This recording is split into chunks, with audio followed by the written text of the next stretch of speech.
Assalamualaikum warahmatullahi wabarakatuh. Pertama-tama, marilah kita panjatkan puja dan puji syukur kehadirat Allah Subhanahu wa taala yang telah memberikan nikmat serta hidayahnya sehingga kita bisa merasakan saatnya badan jasmani dan rohani. Kedua kalinya salawat serta salam tetap tercurahkan kepada junjungan kita Nabi besar Muhammad sallallahu alaihi wasallam yang telah membimbing kita menuju jalan Islami sebagai agama yang terbaik. Saya Farizal Ghifari dari Fakultas Ilmu Tarbiyah dan Keguruan, jurusan Pendidikan Bahasa Arab, akan meresum materi hari pertama dan hari kedua pada kegiatan PBAK 2021. Universitas Maulana Malik Ibrahim memiliki visi dan misi. Yang pertama, visi terwujudnya pendidikan tinggi integratif dalam memadukan sains dan Islam yang bereputasi internasional. Yang kedua, misi mencetak sarjana yang berkarakter ulul albab dan juga menghasilkan sains, teknologi, seni yang relevan dan budaya sains yang tinggi. Tujuan UINMA mendirikan kampus yang pertama, memberikan akses pendidikan tinggi keagamaan yang lebih luas kepada masyarakat. Yang kedua, menyediakan sumber daya manusia terdidik untuk memenuhi kebutuhan masyarakat yang memiliki strategi, yaitu menyelenggarakan tridharma perguruan tinggi secara integratif yang berkualitas. Di Universitas UIN Malang terdapat 7 fakultas yang terdiri dari Fakultas Ilmu Tarbiyah dan Keguruan, Fakultas Syariah, Humaniora, Psikologi, Ekonomi, Saintek, Kedokteran, dan Ilmu Kesehatan, dan juga ada Pascasarjana. Dan salah satu keunggulan UIN Malang yaitu universitas Islam pertama yang mencetuskan sistem mahat untuk para mahasiswa agar tercapainya salah satu misi UIN Malang, yaitu mencetak sarjana yang berkarakter ulul albab. Keunggulan lainnya yang bisa kita banggakan dari UIN Malang yaitu kita mempunyai ma'had bukan diartikan hanya untuk penginapan. Yang kedua, pusat bahasa dengan diberikan pembelajaran bahasa asing guna menambah wawasan bahasa. Program Mahat Ali bagi yang kemampuan baca kitabnya bagus. Program Hatiki bertujuan untuk menghafal atau mengulang hafalan Al-Quran, di mana di dalam Mahat para santri dididik untuk memperdalam spiritual, berakhlakul karimah, ilmu yang luas dan kematangan demi mencetak ulama muslim intelektual. Adapun PBAK 2021 mengusung tema mewujudkan generasi muslim moderat dan peduli bangsa menuju Indonesia tangguh, yang mana telah disampaikan oleh Bapak Rektor dalam pembukaan acara PBAK 2021, di mana inti dari pembukaan tersebut adalah mahasantri di kampus yang beliau pimpin pada saatnya nanti akan menjadi generasi muslim yang berkarakter ulul albab atau mengamalkan ajaran ulama, yakni ajaran Ahlus Sunnah wal Jamaah. Pemimpin besar bukan orang yang pandai menangkai kata-kata semata, akan tetapi pemimpin besar adalah orang yang mampu melaksanakan yang dikatakannya. Oleh karena itu, belajarlah melaksanakan tanggung jawab sesulit apapun. Pemimpin sejati bukan orang yang mampu memprovokasi dan mudah terprovokasi, akan tetapi pemimpin sejati yaitu orang yang mampu membangun jati diri dan memotivasi diri sendiri. Oleh karena itu, temukanlah jati diri Anda, karena yang menentukan masa depan Anda adalah diri Anda sendiri. Pemimpin yang baik adalah orang yang mampu membuka pintu masa depan bagi orang lain, bukan orang yang selalu mencari kesalahan pihak lain. Oleh karena itu, belajarlah mengedepankan positive thinking dan jangan selalu menyalahkan orang lain. Visi misi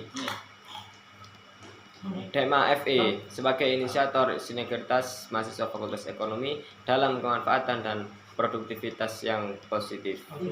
Misi membangun semangat kekeluargaan dalam kerja profesional sehingga seluruh elemen dari Fakultas Ekonomi secara sinergis, menjadi fasilitator terdepan dalam menampung aspirasi serta meningkatkan pelayanan advokasi mahasiswa Fakultas Ekonomi, pengembangan keintelektualan, kreativitas serta inovasi mahasiswa Fakultas Ekonomi dengan program kerja yang emosional, menjalin komunikasi efektif internal dan mitra kerja lainnya dalam mencapai tujuan organisasi.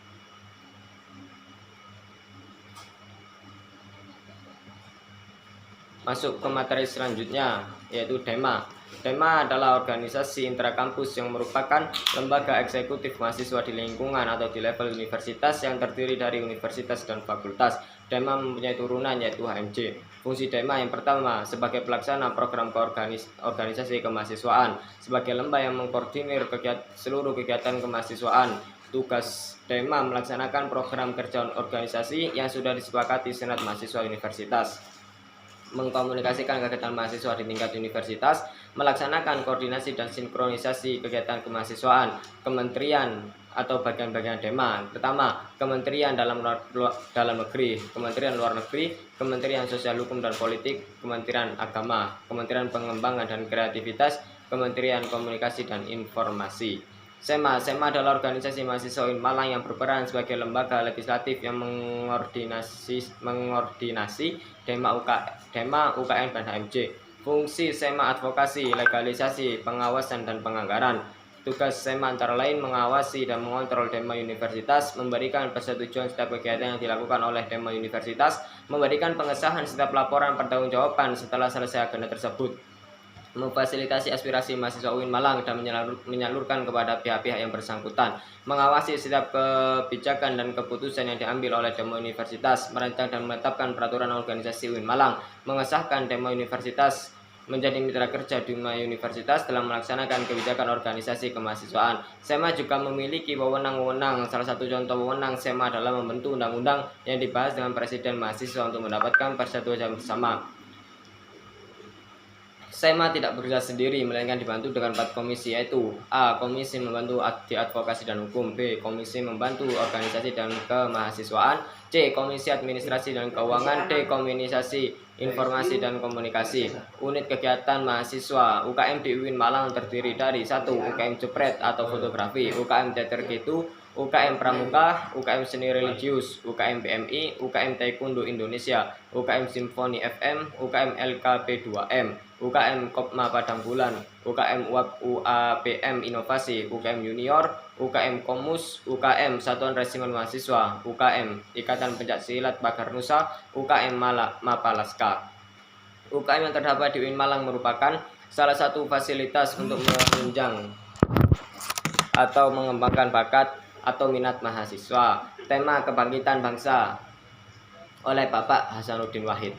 Para mahasiswa mempunyai andil yang sangat besar dalam kebangkitan bangsa ini. Maka dari itu para mahasiswa harus disiapkan atau dididik dengan matang agar bisa melanjutkan estafet kepemimpinan dengan lebih baik. Sebagaimana kita ketahui, keadaan bangsa kita sekarang tengah menghadapi pandemi COVID-19 di mana mengakibatkan lumpuhnya beberapa sektor negara. Salah satu contoh sektor ekonomi, sektor pendidikan, dan lain-lain. Dalam menghadapi pandemi, Kemendikbud membuat kebijakan darurat mulai dari kelas tatap muka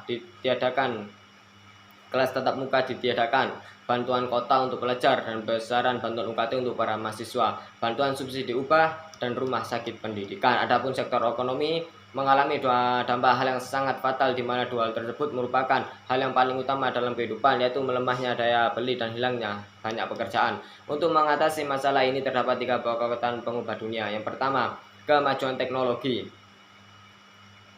Dengan kemajuan teknologi, kita tidak perlu melakukan kontak fisik, di mana hal itu merupakan salah satu penyebarnya wabah ini. Kedua, agama merupakan kekuatan yang sangat dahsyat di seluruh dunia. Agama menjadi tempat berlindung atas semua yang terjadi, mulai dari perpecah belahan, pertikaian, dan pertentangan. Pemahaman agama yang inklusif menjadi kunci. 3. Pasar, di mana pasar menjadi pusat perekonomian negara ini. Dengan seiring berkembangnya teknologi, bermunculanlah pasar-pasar online yang tidak memerlukan mobilitas yang tinggi untuk memulai kegiatan transaksi jual beli. Apa peran dan peluang UIN atau PT KIN dalam kebangkitan bangsa ini?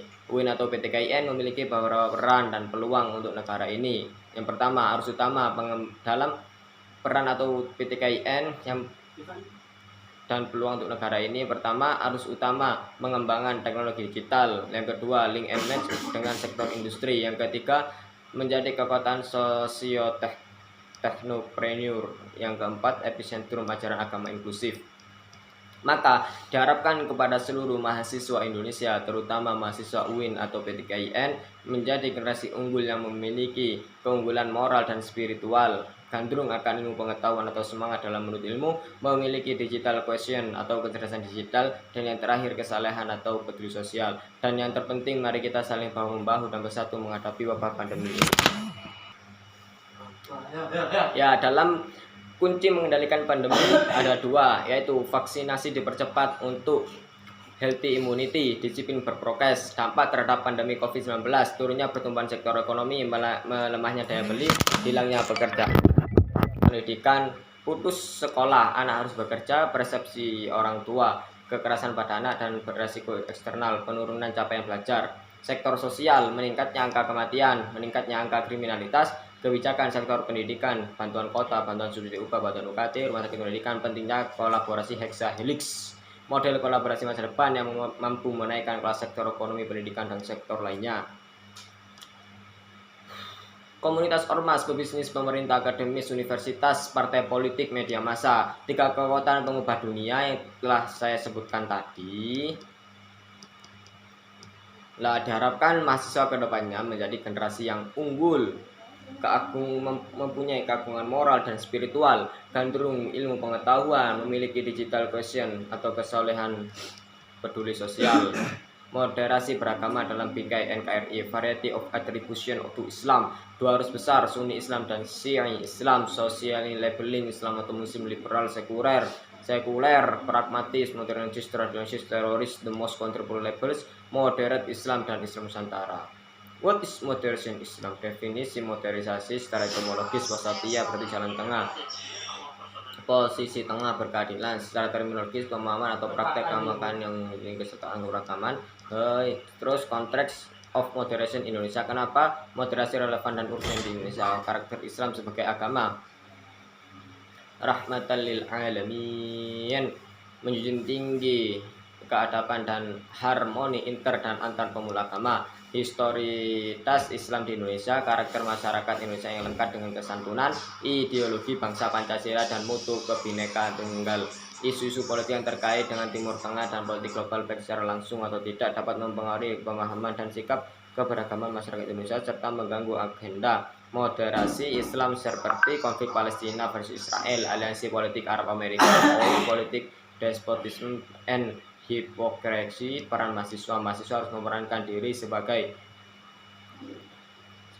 agent of change dalam menguatkan dan mendiseminasi agenda moderasi. Mahasiswa harus mengedepankan kepentingan kebangsaan dan keagamaan yang sesuai dengan prinsip moderasi. Mahasiswa UIN harus cerdas, akademik, religius, dan berkebinekaan. Demikian resume yang dapat saya sampaikan, kurang lebihnya mohon maaf. Wabillahi taufiq.